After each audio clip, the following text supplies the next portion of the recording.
This is problem number 1 from the sample test problems for test number 3. Board with rectangles, Ian has made a triangular sign with his name on it for his office door. The edges of the sign are 8, 9, and 10 inches in length. Find the measure in degrees of each angle of the sign. Answers should be accurate to at least the nearest hundredth of a degree. Remember to keep more decimal places in intermediate calculations. First thing we'll do is draw a triangle. Scale doesn't much matter. Label the sides with an A, B, and C in any order. And then we'll go ahead and mark an 8, 9, and 10 in any order. And the goal is to find these angles. And so the two choices here are law of sines and law of cosines. And I prefer using law of sines if I can. The only way you can is if you know an angle and a side opposite that angle. You need to have an angle-side pair. And you can see in this case that we don't. We know this side, for example, but we don't know that angle, the opposite one.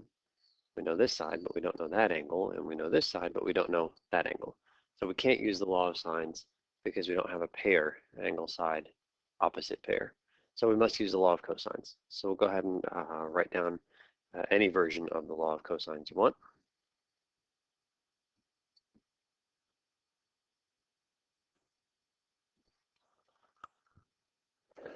And then we'll go ahead and label the guys with the lowercase letters. So this 10 down here is a lowercase a because it's opposite the capital A.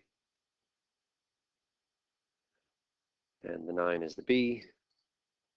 And the 8 is the C.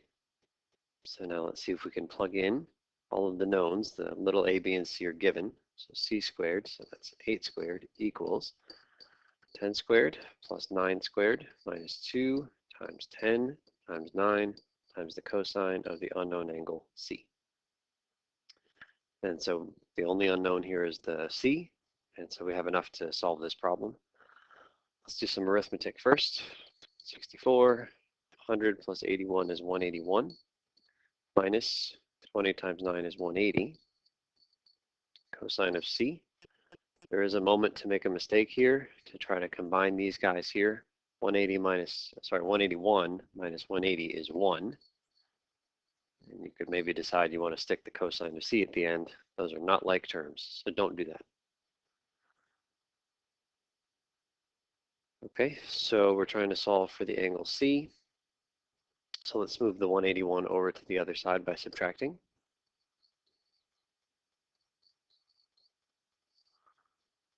And so on the right-hand side, we have 180 cosine of C.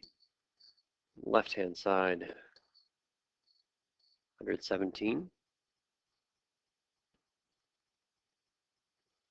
And then divide both sides by this negative 180.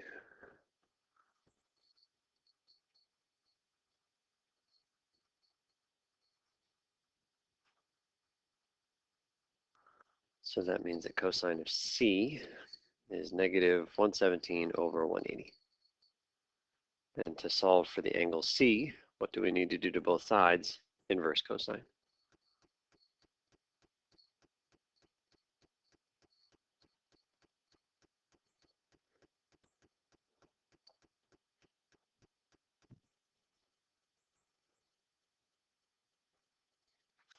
So I paused the video there because I realized I'd made a mistake, but I couldn't find it.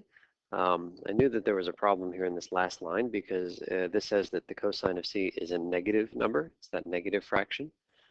But we remember this all students take calculus thing.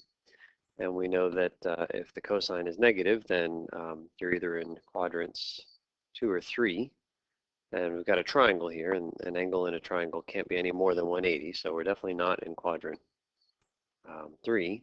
So maybe angle C is in quadrant 2 somewhere. It's some big angle, but I wouldn't expect it to be some big angle just because the sides of this triangle are 8, 9, and 10. And it feels like that triangle right there is going to be pretty close to being an equiangular triangle. The sides 8, 9, and 10 are reasonably close to each other. The angles are going to all be reasonably close to each other as well. They'll be pretty close to 60. Certainly not going to be in the second quadrant. But of course, you guys found my mistake. At the top of this page here, 64 minus 181 is negative 117. And so that means that these two negatives cancel. And now we get something that is reasonable. So what we'll need to do is type in inverse cosine of 117 over 180. So we'll do that on the calculator.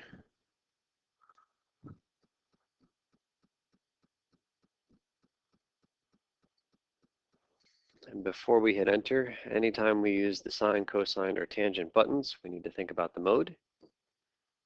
And you can see I'm in radian mode. This problem should be in degree mode because it says find the angles to the nearest hundredth of a degree. So inside of degree mode, now we hit enter and we'll get our angle as a certain number of degrees. Okay, so that's 49.46.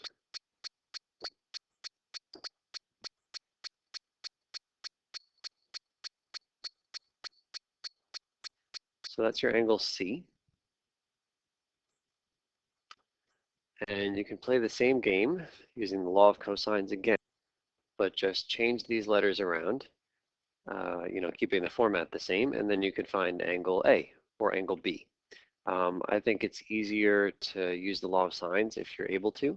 So we're going to use the law of sines now. So the law of sines says that the sine of A over little a is equal to the sine of B over little b, which is the sine of C over little c. Another version of the law of sines has all those fractions flipped over. You can use either version. Let's go ahead and focus our attention on this part of the equation. Sine of B, I don't know angle B yet, so we just copy it. I do know what side B is. In the picture, you can see side B is 9. Equals sine of C. I just found C. It's right up above. Sine of 49.46 degrees divided by little c. Little c was 8. You can check the picture. All right, and so if we're trying to solve this for B, first we'll multiply both sides by 9. So that gives me sine of B is equal to 9 times all this stuff that was here already.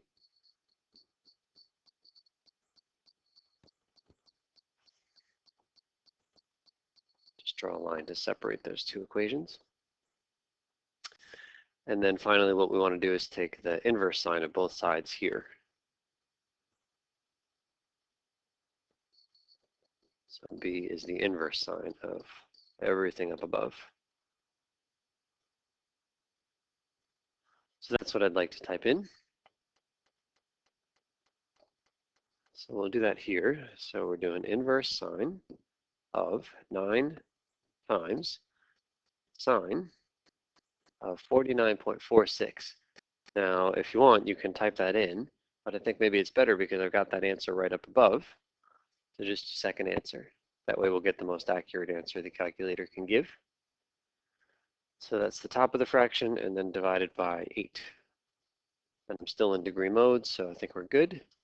And we get an angle, seems reasonable. Remember I'd mentioned I expected the angles to be something around 60 degrees. So 58.75.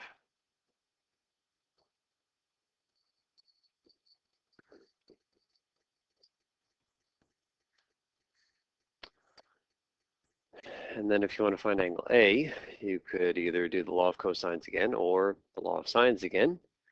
But if you want to be really efficient, recognize that the sum of the angles of any triangle is 180. So I know that the measure of angle A must be 180 minus the measure of angle B minus the measure of angle C. So 180 minus this 58 minus the 49.46.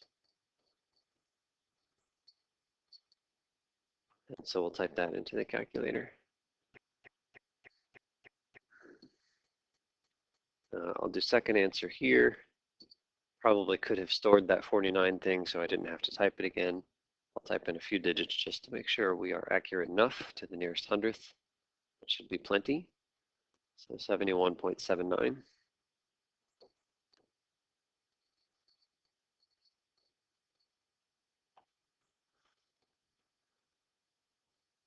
And I think that's it.